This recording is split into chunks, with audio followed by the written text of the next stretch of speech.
1957, Algiers explodes.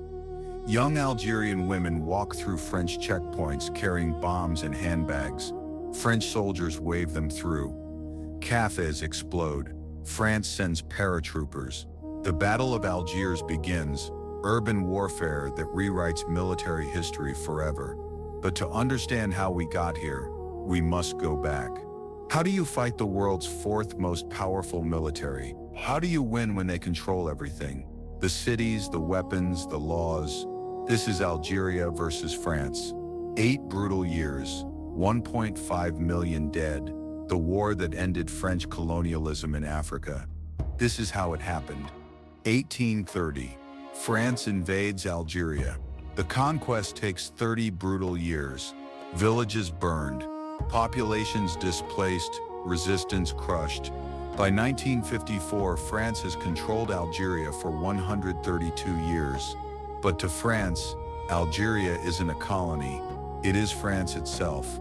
This claim will cause catastrophic war. Algeria isn't legally a colony. It's 3 French departments. French citizens in Algeria vote in French elections. To Paris, Algeria is French territory, just like Normandy or Provence. But there's a problem. 9 million Algerians live there, and they have absolutely no rights whatsoever. 0. 1 million French settlers, the Pieds Noirs, control all the land, businesses, government positions. They're full French citizens. 9 million Algerians, second-class status, no voting rights, no citizenship, no equality. France preaches liberty, equality, fraternity, but only if you're white and French. Hypocrisy fuels rage. For over a century, Algerians tried peaceful reform, petitions, protests, political parties. France ignores them all. World War II arrives. France promises reform if Algerians fight for them. Thousands die fighting Nazis. After the war, France breaks every single promise made. Betrayal complete. May 1945. Just days after Europe celebrates victory over fascism, Algerians march for independence. France massacres them. Sétif, Guelma, Karada. Estimates range from 6,000 to 45,000 dead. The message is clear. France will never grant independence peacefully. Violence is their answer.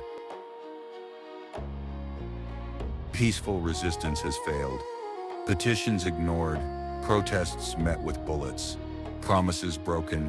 By 1954, Algerian revolutionaries reach a conclusion. France will never give freedom, so freedom must be taken by force, by blood, by any means necessary.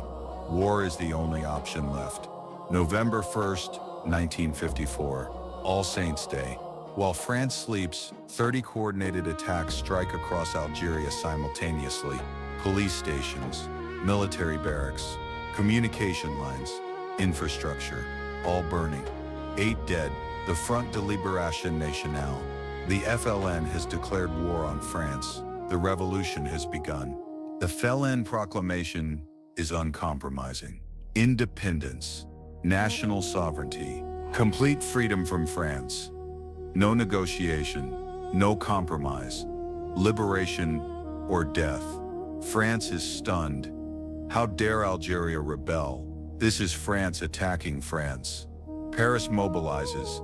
50,000 troops deploy immediately. The war neither side can win has begun. Who are these revolutionaries? The FLN unites intellectuals, soldiers, farmers, students, Ahmed Ben Bella, Larbi Ben Mihidi, Jamila Bouhierd, Ali Lapointe. From mountain guerrillas to urban bombers, one shared goal, total independence. France sends more troops. The FLN doesn't blink. They're ready to die. It's asymmetric warfare. France has 500,000 trained soldiers, tanks, aircraft, artillery. The FLN has maybe 40,000 fighters with old rifles and homemade bombs. On paper, this isn't a contest. France should win in weeks, but guerrilla war doesn't follow conventional rules. Advantage, Algeria. The FLN strategy is simple but brilliant. Hit and run. strike French targets, disappear into mountains or crowds, avoid direct confrontation, bleed France slowly, make occupation expensive in blood and money. France can win battles, but can they win a war with no front lines? Impossible. The Algeria Mountains become felon strongholds, rugged terrain, hidden caves, local support, French patrols venture in, felon fighters ambush them, then vanish. The French send more troops. Same result. You can't occupy mountains the way you occupy cities. Nature itself becomes Algeria's greatest ally. France escalates. 50,000 troops become 100,000, then 200,000. By 1956, 500,000 French soldiers occupy Algeria. That's half the entire French army. In one colony that France claims isn't even a colony. The financial cost is absolutely staggering. A stalemate develops. France controls cities, roads, coastal areas. The FLN controls countryside, mountains, rural Algeria. Neither side can decisively win. French casualties mount. FLN fighters die by thousands, but for every fighter killed, anger recruits 3 more. France is stuck in an unwinnable war. 1956. The FLN leadership makes a strategic decision. We're winning in the countryside, but we're not winning the war. To truly hurt France, we must strike where it hurts most: French pride, French civilians. Whoa! The capital city itself. We must bring the war to Algiers. Urban guerrilla warfare is different. Not hit and run in mountains. This is bombing cafes, planting explosives in public spaces, targeting French civilians who feel safe in their cafes and dance halls. It's ruthless, it's controversial, but FLN asks, how is this different from France's violence? But there's a problem. French checkpoints everywhere. Algerian men are searched thoroughly. Every pocket, every bag, every fold of clothing checked. You can't smuggle bombs past French soldiers, unless you're not a man. Unless French soldiers' own sexism becomes their fatal weakness. Her name is Jamila Bouhirt. She's 22 years old, smart, educated, committed to independence. She's also about to become the face of urban resistance. Because Jamila has something French soldiers don't expect. She can pass as European, and French soldiers don't search European women thoroughly. The felon discovers what works. Young women, European-style dresses, hair-styled French, light makeup, walking confidently. They approach checkpoints. French soldiers see attractive European women and wave them through with smiles. They don't search the handbags. The handbags contain bombs. Sexism becomes France's fatal weakness. September 30th, 1956. The Milk Bar, a popular French cafe in Algiers. Families, students, young people enjoying afternoon treats. Jamila Bouhirt and Zora Driff enter separately.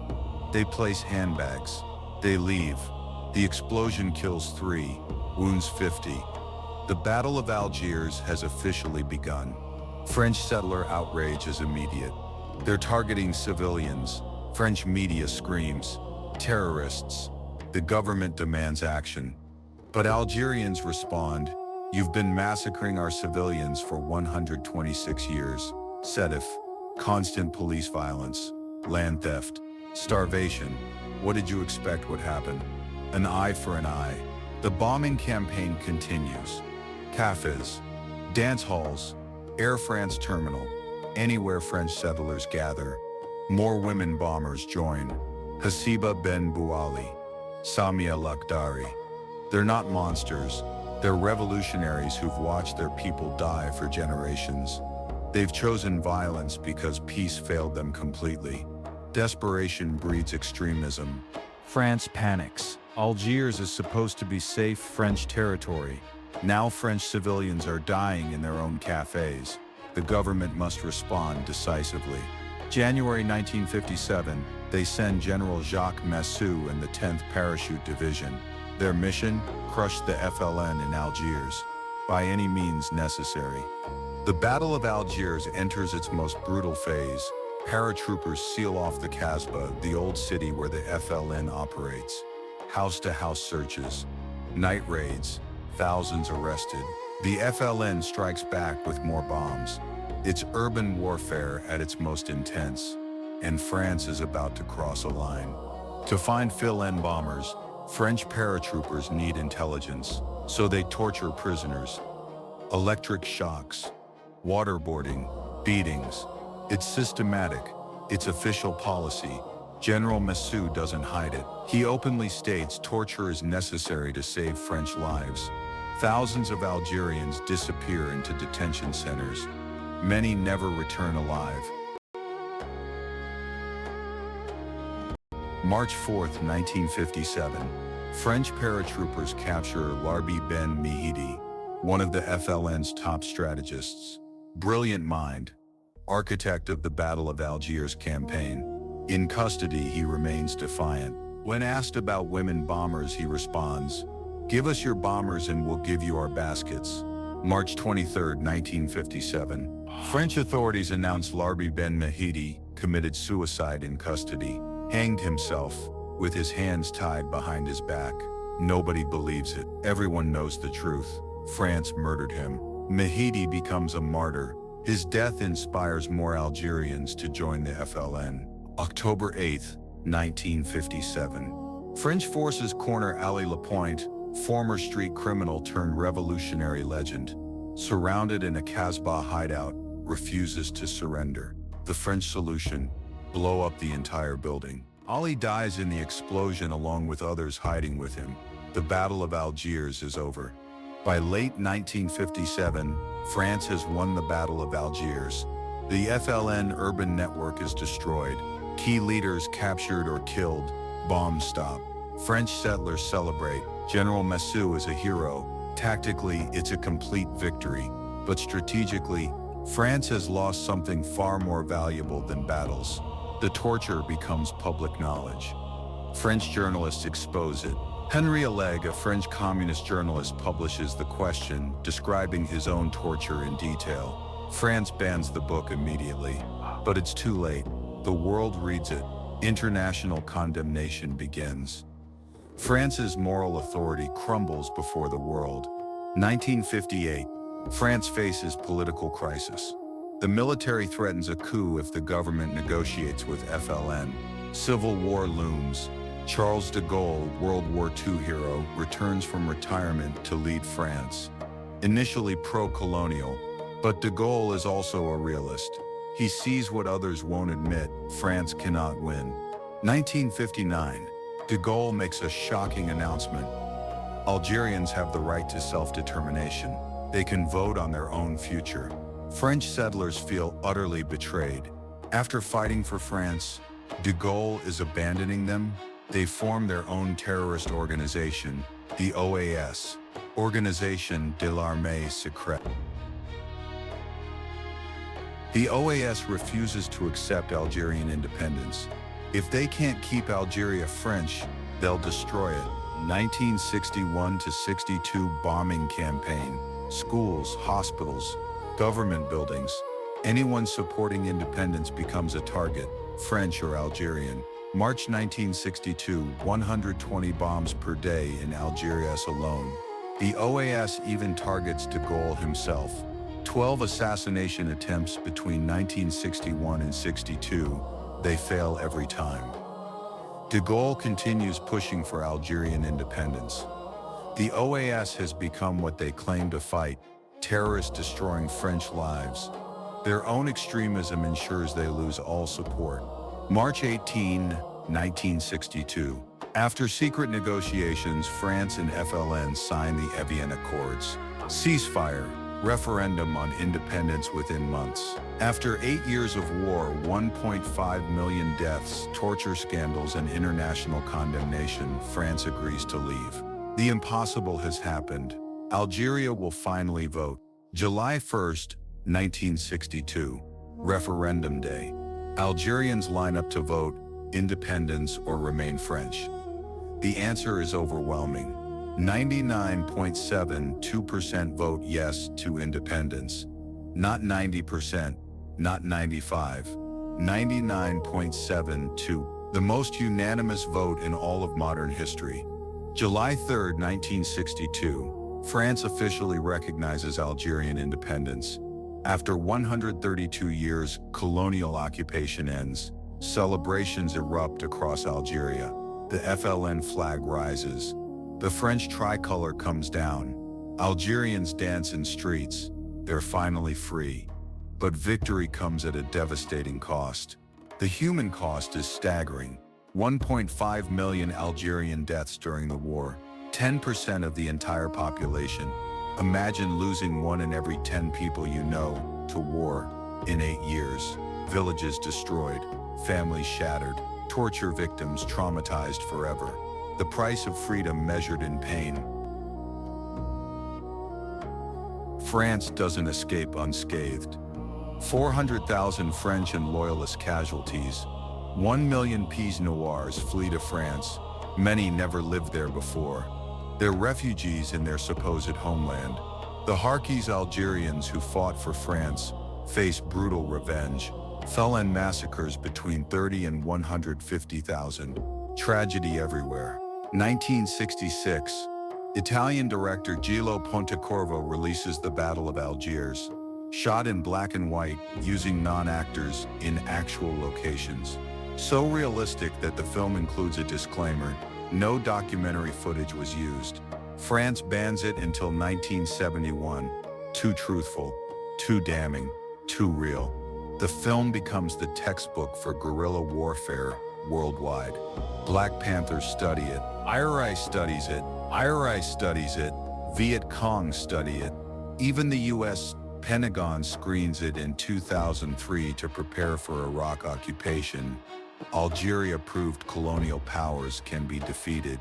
Question is, at what cost? What did the world learn from Algeria?